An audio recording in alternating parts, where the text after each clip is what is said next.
What's up and how's it going? Um, Welcome to some more education.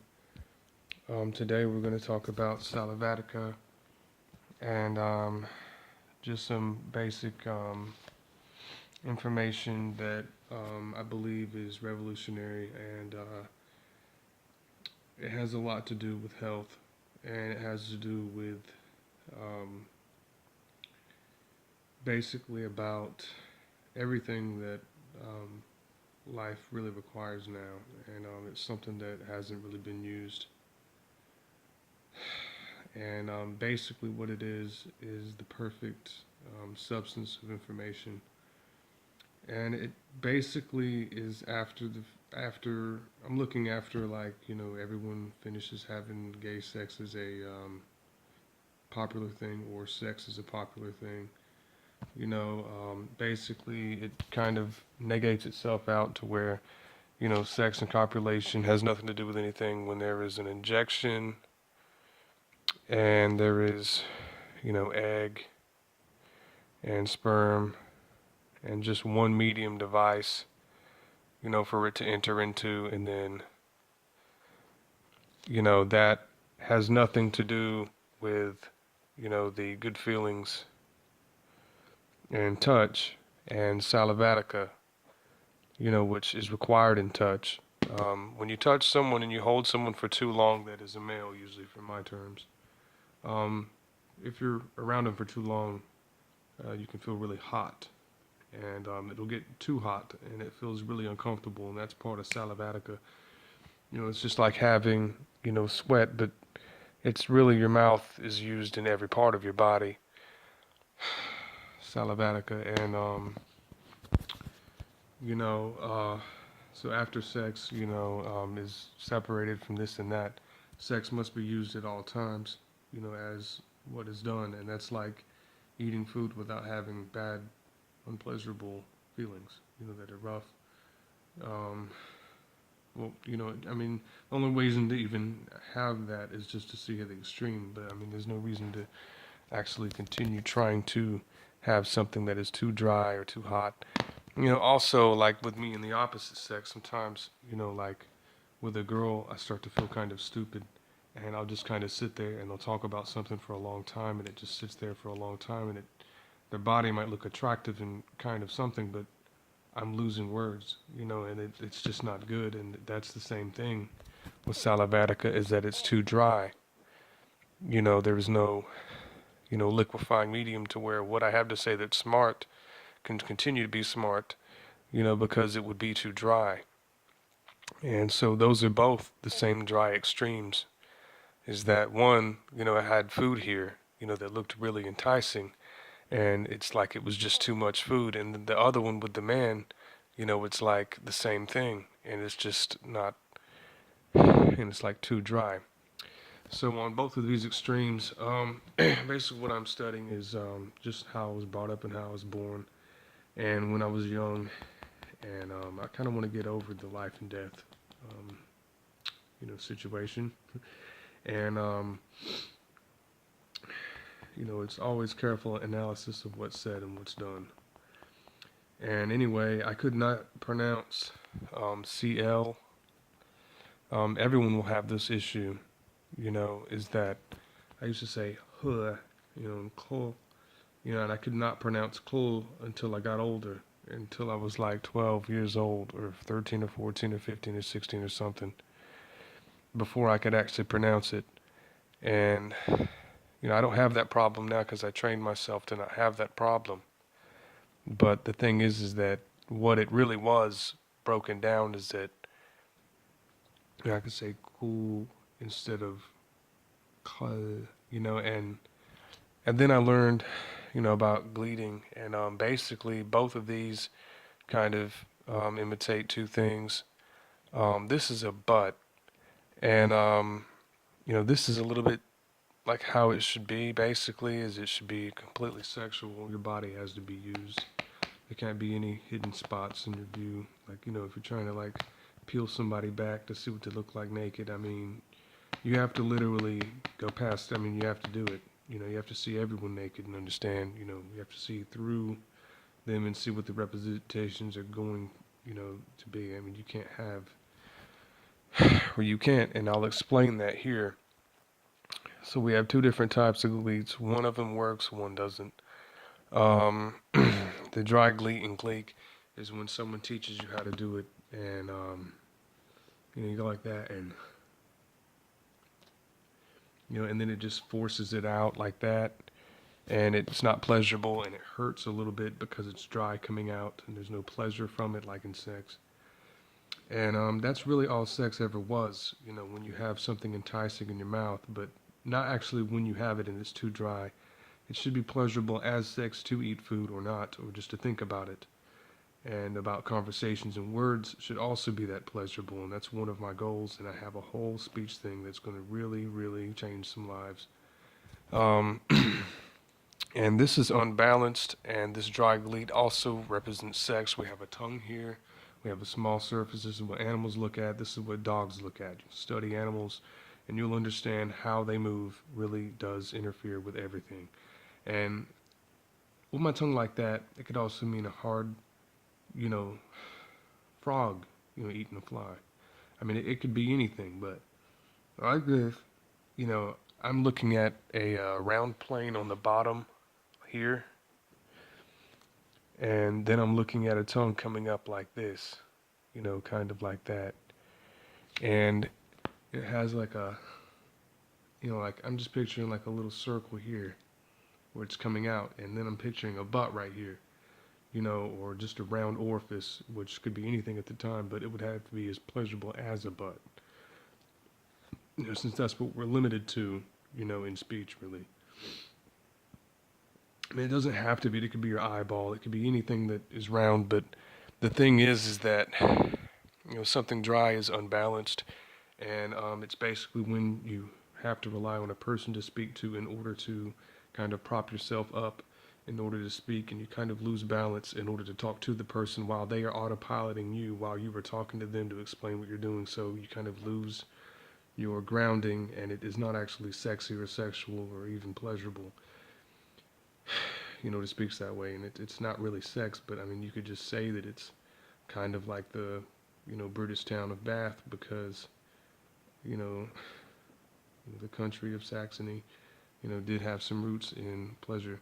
And anyway, so the goal is not to actually have it to where, okay, I'm looking at, a rabbit and they call it a hare, and then they have a turtle, and it's in a race, and it's something children are taught, and it's basically about this and how to have a dry gleet, and it's very unpleasurable, and it is sexual, and someone had that sex, and it was not that pleasurable, it was that shitty, not that good.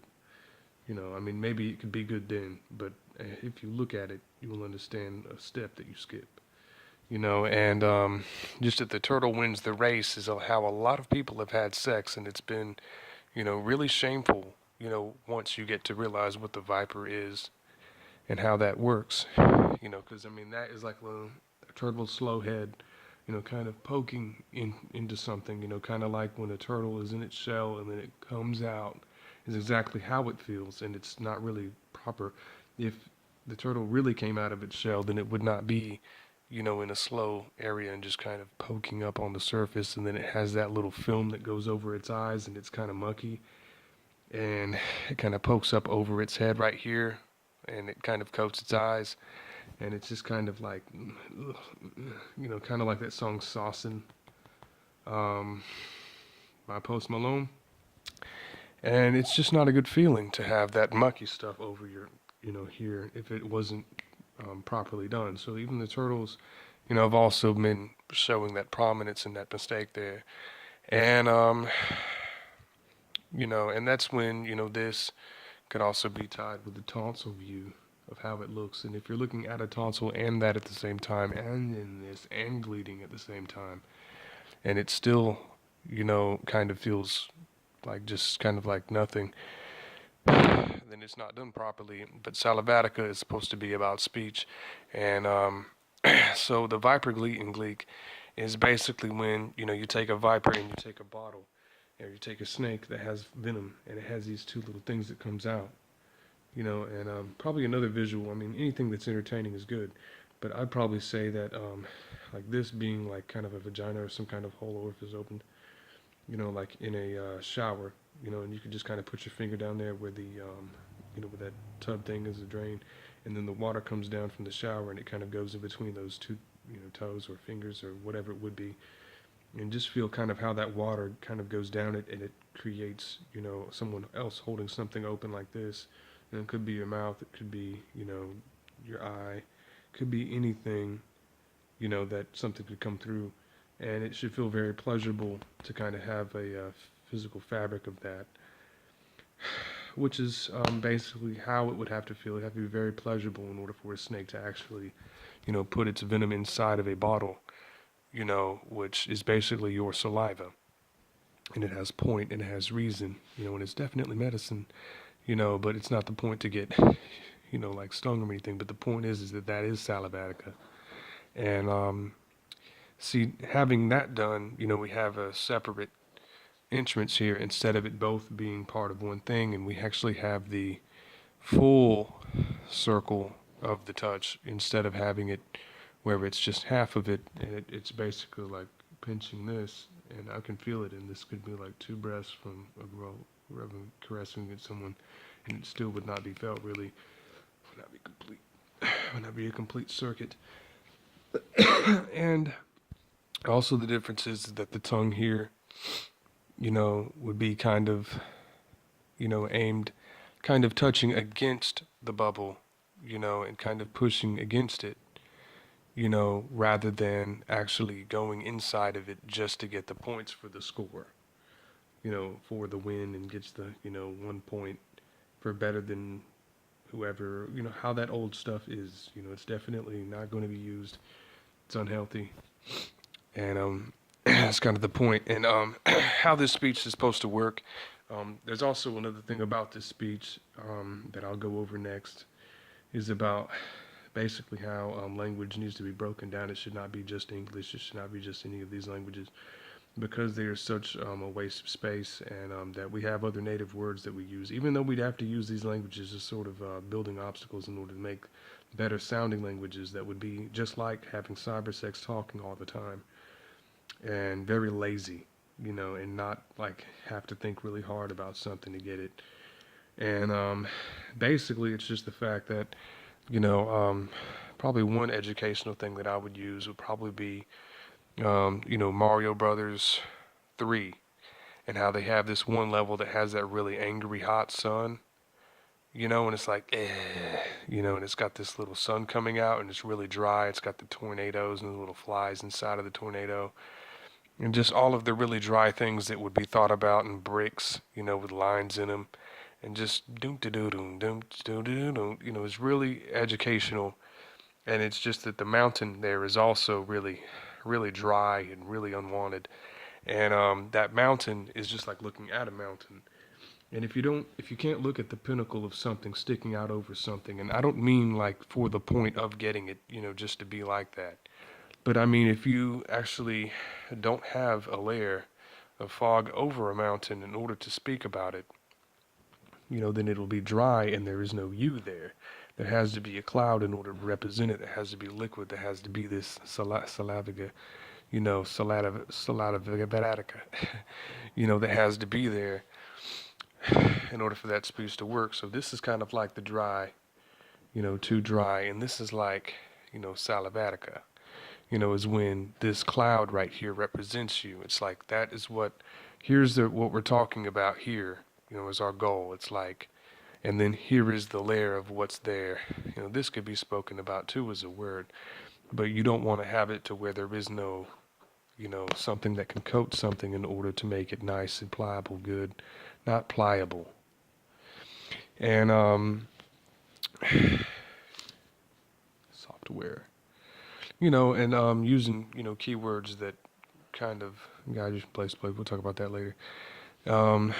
But that's what it's about, And another key to this is just to be able to take, pressure and signs and basically line them up together. One kind of universal sign that I kind of showed you was like, um, it's kind of like having you have to kind of understand it is all signs have to be full like a star position. You know, like the body's completely outstretched, kind of like this. You know, into a comfortable position where it feels like you're almost holding something. You know, instead of it to be where you're still holding something. You know, and it can get uncomfortable. You know, and it's a big difference. You know, just having to sit around and just meddle and you know, I mean, it's like when you make a product for someone, it's something that you've made, and then they sit there and spend all of their time on it, and they're just sitting there waiting on you to do something about it, you know, and it's like, you know, you're at work, and it's like time to take a break, and you're just sitting there like, okay, taking break, taking break, taking break, taking break, taking break, taking break, and you're just sitting there taking a break, and it gets really uncomfortable, and it's because you're just taking a break while you're taking a break, and it's just like, it's really uncomfortable to sit there, you know, and be tasked when there is something to do, which is nothing. And it just doesn't make any sense for that to actually be there because it's like 90% of what our human race is actually doing right now, you know, is just sitting around waiting, you know, on someone to come up with a good idea. And they're like, well, there's the good idea. I'll just sit around and wait, and that's the good idea, you know, and I'll just keep on waiting, and that's a good idea. You know, I see it, you know, don't know what it is, good idea, you know, just waiting on it. And basically what I'm saying is, it's like, there's this dry stuff over here. It's like, you know, someone, you know, has like something like, this is like a baler when I was at work. And it has a sign right here where you kind of break your hand. And, you know, I mean, just for, you know, there to be like, you know, a warning and it says don't touch it. And then someone's like, okay, we'll just go over there and touch it, you know.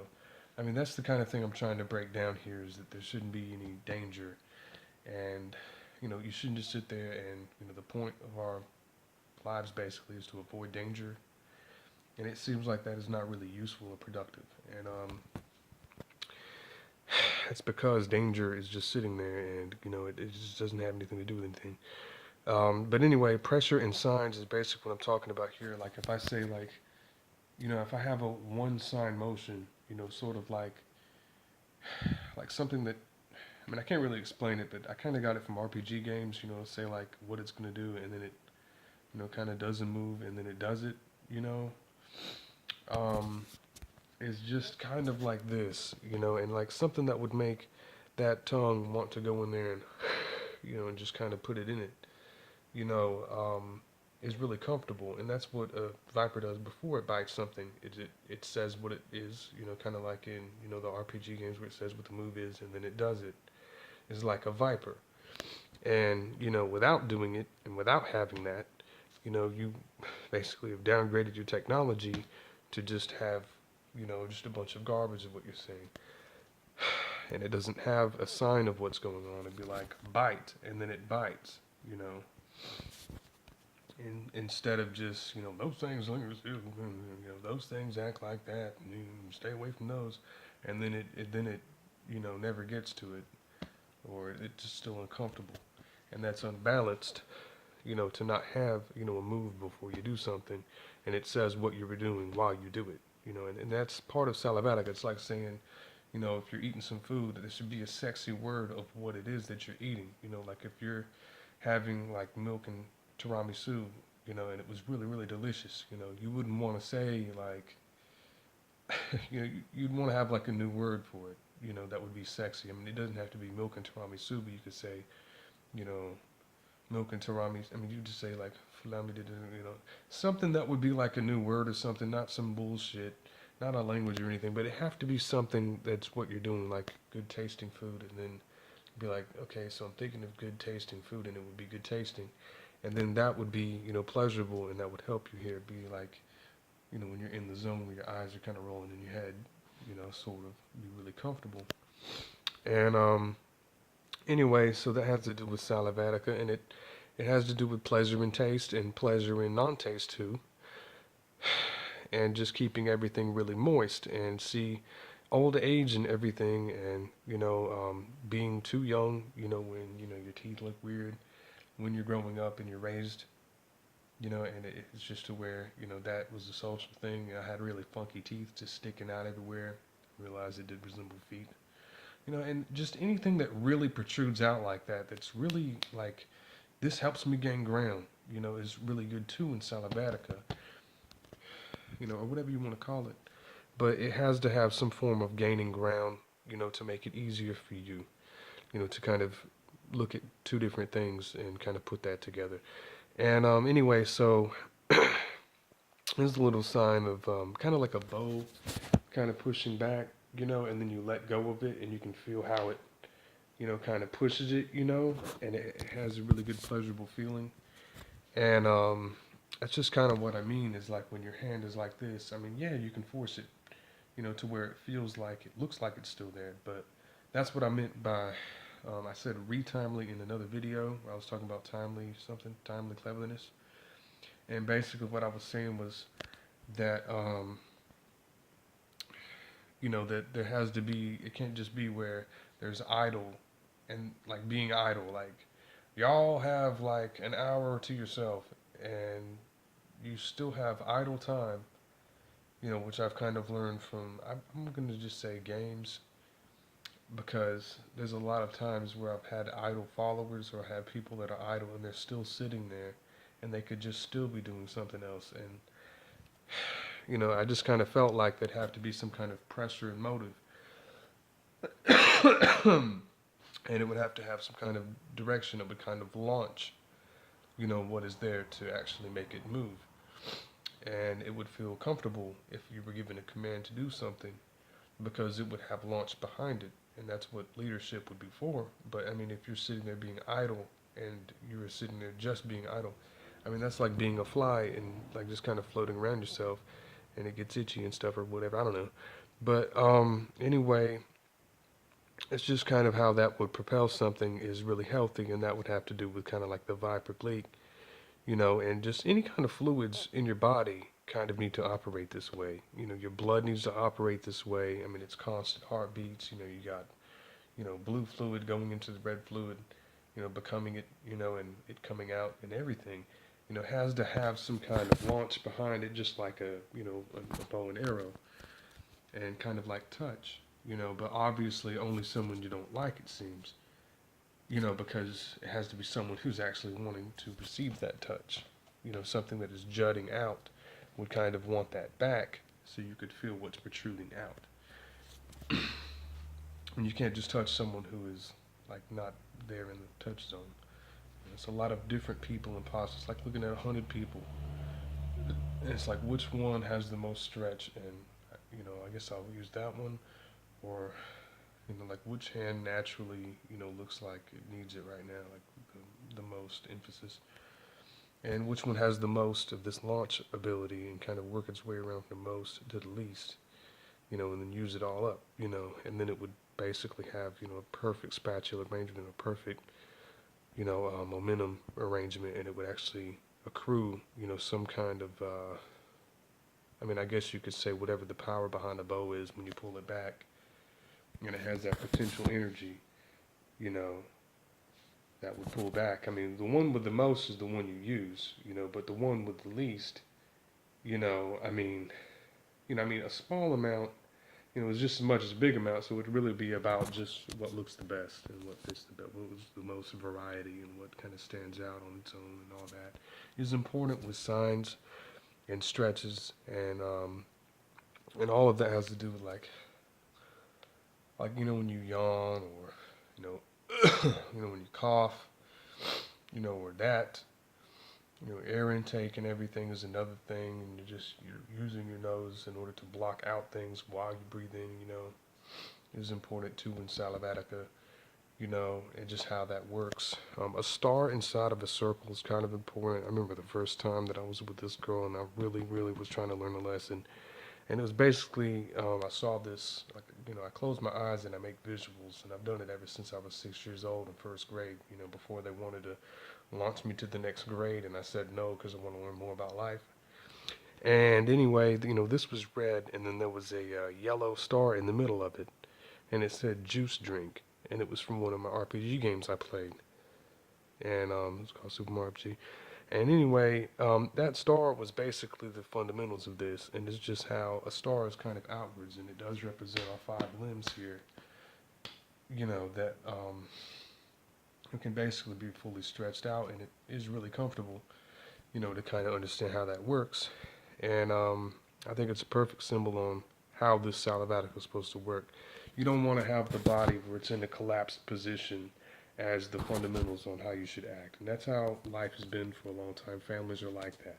And families have to be taken apart and basically reverse engineered so it will be that way when most people, will kill a bug and will talk about it first and be like, those bees are out there, those insects are out there, let's kill those. And I mean, just to think that you're not the insect, and just how, you could automatically kill an animal, or you could at least have, a variety conscious to where that some of them, don't want to go out there and don't want to die. And when you have, spiders in your house, when you have roaches in your house, the most crucial moments in your life, when you realize that those small bugs, and definitely ants, have these small little heads. It looks kind of like a Goomba and a little brink, like a small little poke, and you can just see how irritating it could be to have a whole freaking small piece of paper with about 100 of them in it, and their small heads, and just imagine crushing each one. It goes spat, spat, spat, click, on all of them, and it's just like little tiny little dots running around, and it just should not feel that way only, you know, and basically having the ability to choose that and understand how that works and how variety is going to give you that momentum in this, is what's important. I mean, you can go without killing every single animal, but I mean, you have to kill a couple of them because they need it. I think. I think that just has to do with how that launch works or something. I don't know. Need some more research on that, because I'm getting kind of lost. But anyway, um, after I looked at that, and I had to have some kind of close consciousness because we're very digital people. We also have the fact that these are two signs, and then there is this, a hand getting caught in something with two signs in it. And see, it's really common, for something like this to happen, where it seems, the same way, where we have a stop sign here as one of the signs for the pushing outwards with this thing, in the hand and the velocity. And then here's the wrong way to do it, which is just like this turtle, and how uncomfortable it is to just, like push it out. And I mean, why would you Gleek? That makes no sense, but, I mean, I mean, it just needs better use. I mean, it's just, this is pleasure over here, and here is just something that is just something that 4-year-olds do. It just doesn't make any sense, for this not to be something that is just constantly pleasurable. It should be just as good as going to a spa, you know. And anyway, so, I mean, so that would be two things here, and then there would be a hand getting hurt, as the sign, or as what the, pressure of it would be. And it can also be really forced and still kind of be it, showing what it looks like, and you don't really want to describe something if you're in a position where you cannot describe something. And anyway, this kind of represents, I mean, it's kind of, logic, but I mean, just to explain that, hurting your hand on something is actually brave, or like, I worked today, it was really difficult, we lifted a lot of bricks, it was really hot outside, used my muscles and got hurt, and that really felt good. That is the same thing as I know how to gleek, let me show you how, and, I mean, it's just different than Viper. This is like not milking, but it's like the perfect way to do it. It's a bite. That's how it should feel. Biting feels really, really good. It's the most pleasurous thing you could ever do. But this is not, and this is not how things are supposed to be done. That's looking at somebody else while you're talking to them. It's like saying, I know how to, like hammer in one nail, and then someone else who is not you, who is also a part of you in your conversation, knows how to hammer a nail, and is like, I know how to hammer a nail, watch, and is looking at you and is like hitting its hand the whole time because there's two people, and one is, hammering it, and one has to look at that person and spend all of their effort to look just at that person and have an accident, which basically is because that there's family and sex and it's separate, and also because people and sex are separate, and animals and things and actions and all that are separate from sex and things that are done. And so, saliva cannot be dry, and you can't have a dry cornbread meal or a dry sandwich meal ham sandwich that is just really dry. You can't have that. That's not allowed. I mean, that's something where it's too dry. And you can't have just like, 4 gallons of water, and it's too dry. It's like there's nothing saliva in there. It's too dry. So that kind of explains that. And when we get to that point to where someone is, kind of looking over this way and doing something else because they're talking, because the person who is, hammering that nail, is the other person because the words are not opened up all the way and you can't see what's being said. When someone's sitting there just to impress you, just to hit a hammer, on a piece of wood, or whatever. And then the other person who was waiting for their feedback, was just hitting its own thumb or just not as paying as much attention and having an accident the entire time. And that's because of this not being used, and this hasn't really been really separated. And you have someone having an accident, and it's the same thing as sex. I mean, you have over here, we have the egg and sperm and it just being inseminated and just, that happened completely separated. Just like pulling out, I mean, one little strand, that kind of weaved around it until you got it.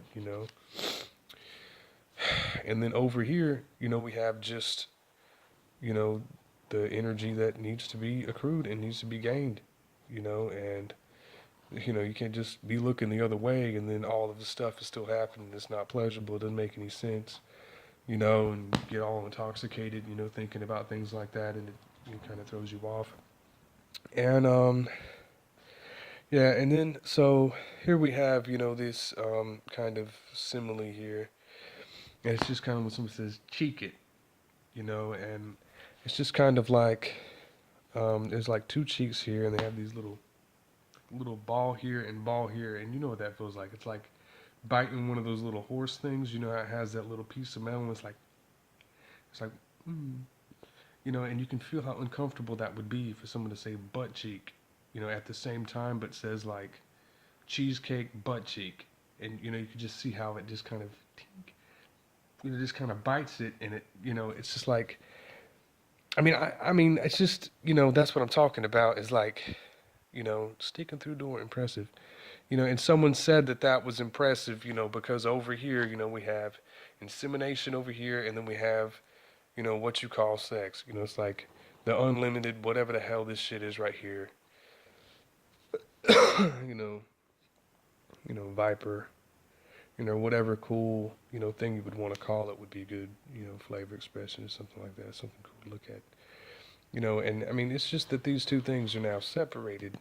That's never been done, you know.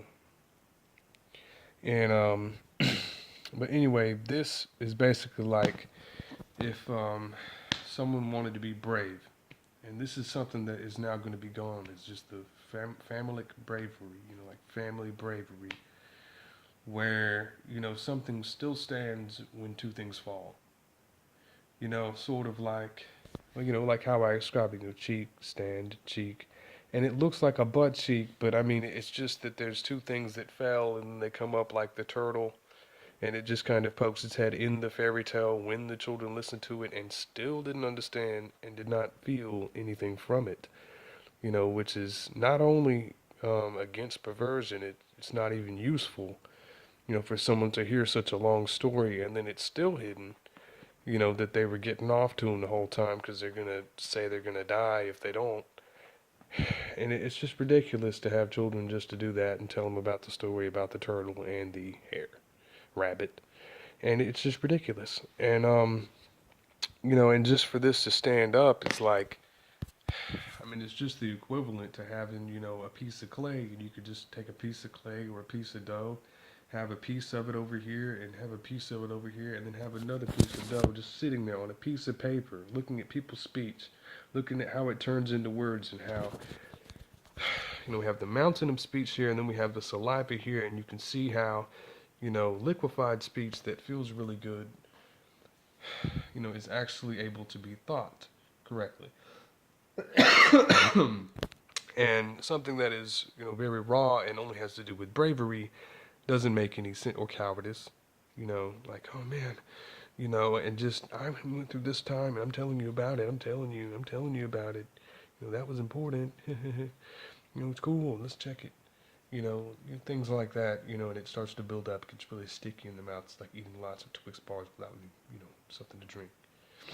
And but I mean, just looking at that one piece of dough and just someone sitting there holding it and just plops it on a piece of paper, and it looks like the same thing as sex would have looked if it was not separated from these two things, which is saliva, which this could be.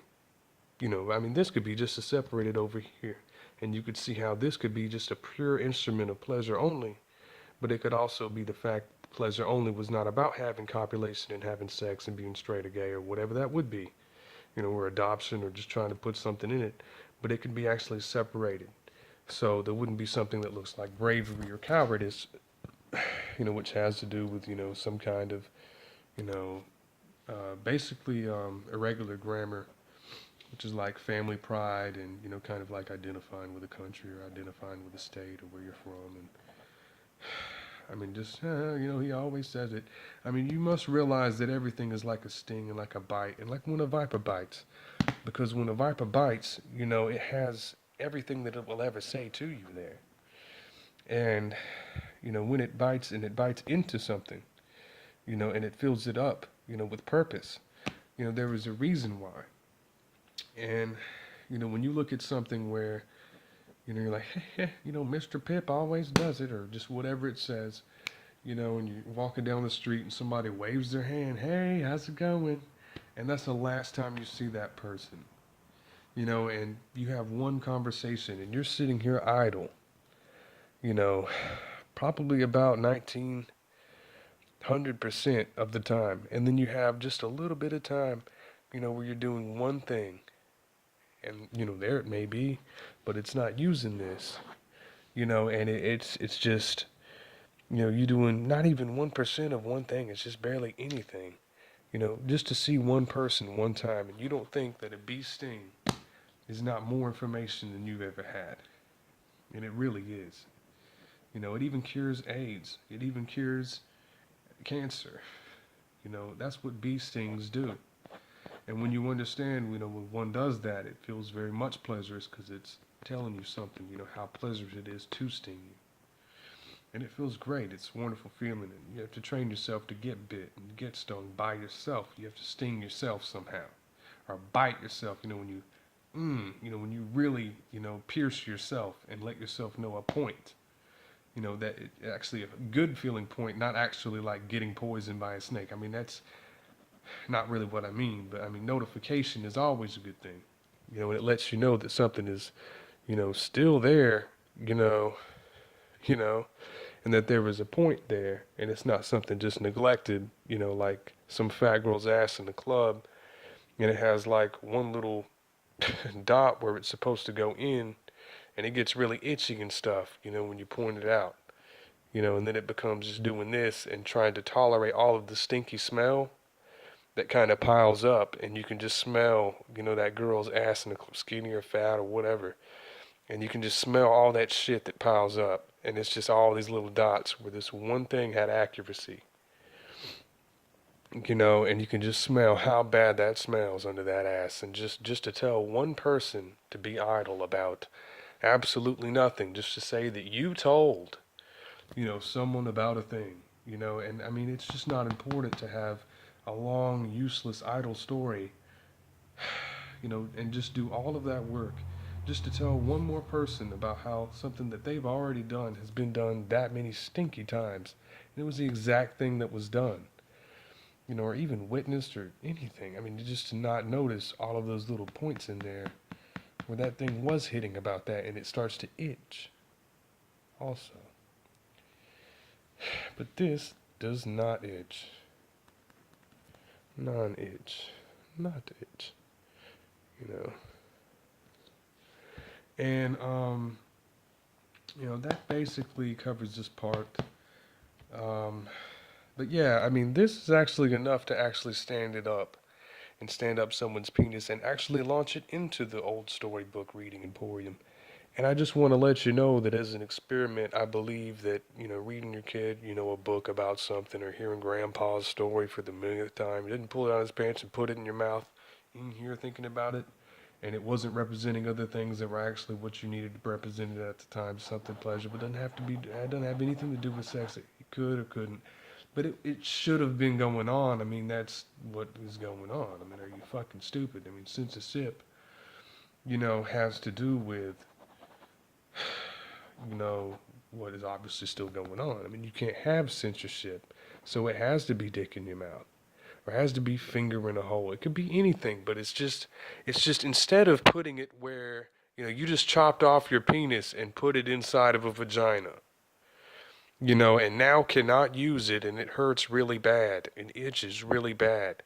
Instead of that, it's just about the fact that you're not chopping yourself up into two little pieces so we can just kind of touch a surface and itch. I mean, two little pieces of dough just kind of sitting there representing it, kind of going in there and just touching it, you know. I mean, it's got to be, where there's a separation. I am here and you are here. It's just like pushing a person.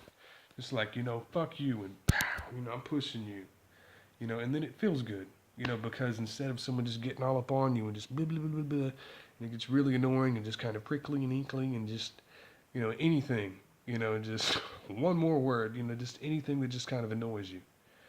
That's basically what the point is that all it's about is just having a boundary.